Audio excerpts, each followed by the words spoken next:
John Clayton from ESPN joins us now on Cleveland Browns Daily, driven by Liberty Ford. John, obviously a lot of turmoil in Cleveland, a lot of change, I should say. What's your reaction to what took place yesterday with the firing of Joe Banner and Mike Lombardi? You know, we've been hearing rumblings of that for about, let's say 3 weeks, and you just never knew if it was going to come true or not. And now that it has come true, you can understand that Jim Haslam was very upset that nobody was willing to take the job for the most part. And so because of that, and 2 more casualties fall in. And, the big thing is that you just feel bad for the Brown fans, because what it does, it puts everything in transition for another year for a city that's been waiting and waiting for this franchise to finally turn the corner and get good.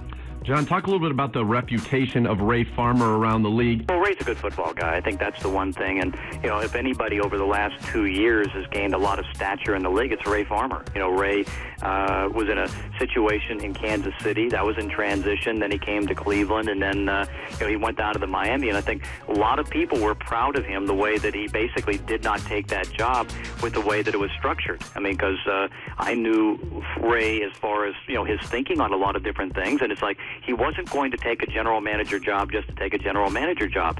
And had he gone down there, there was a good chance that, he'd have a head coaching change the next year if Joe Philbin doesn't succeed. And so he just pulls his name out. Now, maybe he had some guidance from Jim Haslam that maybe, stick around here, we really kind of need you. But he's a good football guy. I thought that the best thing he's done in the last 24 hours is bring Bill Kuharich in.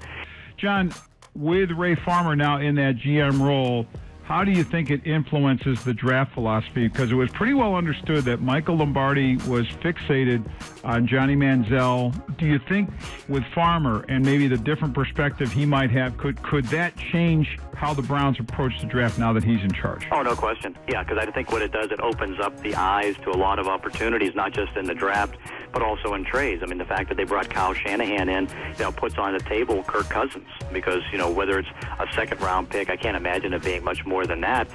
Is that the move to make? I mean, you look at, what Ray watched in Kansas City, right before he left. I mean, it was like, okay, they traded for Alex Smith. Alex Smith comes over, does a great job, gets them to the playoffs, and Andy Reid in the first year.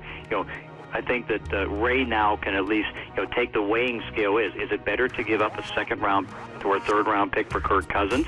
Is it better to go for a Teddy Bridgewater? Is it better to go for a Johnny Manziel? All those things I think now become in play, and I think that, he's solid enough as a personnel guy, particularly with Bill Kuharich, that they can sit back and now try to judge what is best for the team. I think that, not that they'll totally rely on the opinion of Kyle Shanahan and the coaching staff, but now they have input, and, Kyle can come in and say, okay, if you get Kirk Cousins, here's what you get, and here's where the fit's going to be. And then I think Ray can weigh that with what he's seen from going around and looking in the draft to see what the quarterbacks look like.